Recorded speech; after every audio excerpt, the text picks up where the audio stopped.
se faire une place dans cette équipe première du Teungueth. Lissa Ibrahim qui donne la balle récupérée par Mamadou Seck. Mamadou Seck tegaat na bal bi jéem na ko il va s'appuyer sur Valère.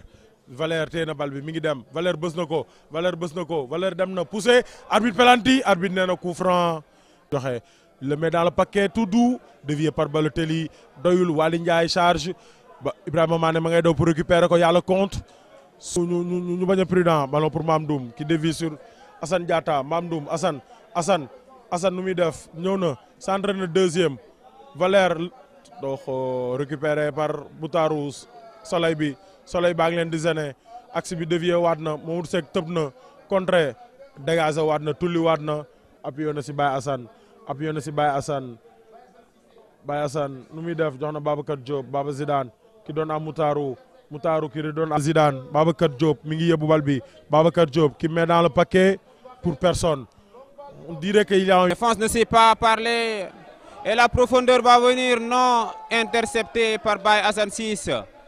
Erreur de communication qui va relancer avec Waly Ndiaye, mais le ballon qui va tenter d'apporter la solution du côté droit, mais il retourne avec Malikou Ndoye qui joue avec Bassirou John. Lu pour récupérer bal bi Assane a ngi def tout mais demande na 3 contre 3 bës na Bassirou lu muy def door na et but. Bakary Traoré a manqué de reprendre ce centre de Mamdoum. Et Bakary, toujours Bakary, que va-t-il faire? Il va frapper. Moutaru avec Mamdoum qui contrôle sa balle. Que va-t-il faire? Il va percuter? Non. Il va essayer de centrer pour trouver qui? Et Bakary n'était pas sur ce centre de... À la frappe d'Assane Diatta, l'équipe du Teungueth FC ne chaise pas les camps de cette équipe des actionnaires. Et le décalage va venir de l'autre côté avec Malick Ndoye. 52e. Et toujours le ballon contré et dégagé par Baba Zidane. Et Bakary Traoré, que va-t-il faire? Il va perdre. Bakary Traoré a pris la place d'Assane Diatta. Assane Diatta avec Malick Ndoye qui va frapper, trouver. Qui va relancer avec Mamadou Seck. Mamadou Seck, il va jouer long pour trouver, mais c'était trop long cette ouverture de Mamadou Seck. Il va reculer derrière. Et la frappe de Malikou Ndoye tendue, mais qui ne trouve. Dañoo xaw fébrile.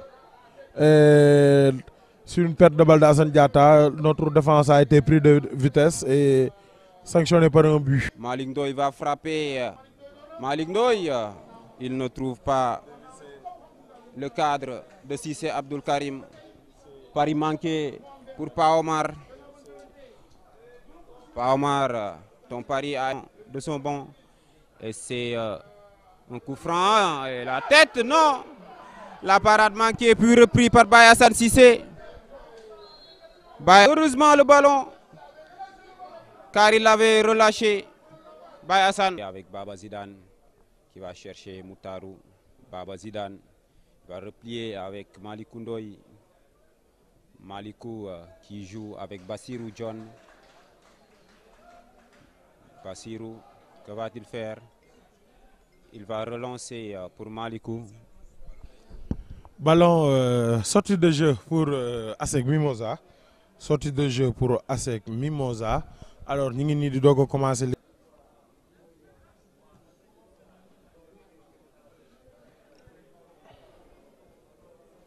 L'équipe défensive qui donne la balle. Alassane Diouf qui met une charge. L'arbitre siffle le coup franc.